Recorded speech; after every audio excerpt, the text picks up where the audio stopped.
Hello friends. Trading is difficult enough in normal markets, but there's a pattern to trading.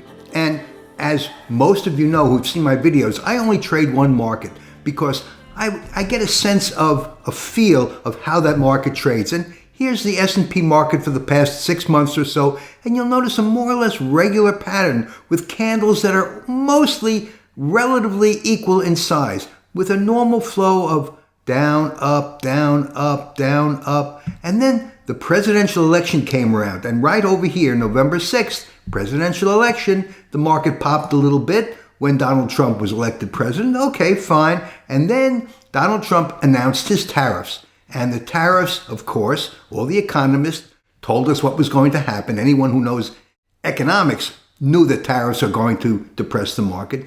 But then, and here's the point I want to make on today's video, look at the irregularity of the market compared to what I've just pointed out as a regular market pattern. And look at the size of the candles, the difference between the candles, enormous size where the market, and of course there's some manipulation over here because you have to know it, right? And I'm not going to go into that.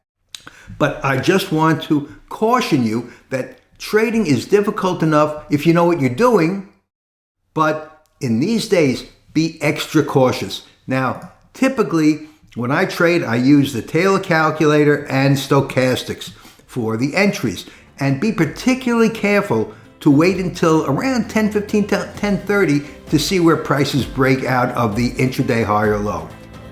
Thanks so much for watching. Trade safely, use lots of patience, and I'll see you in my next video. Marv Eisen for Timeless Dollar Trading Academy.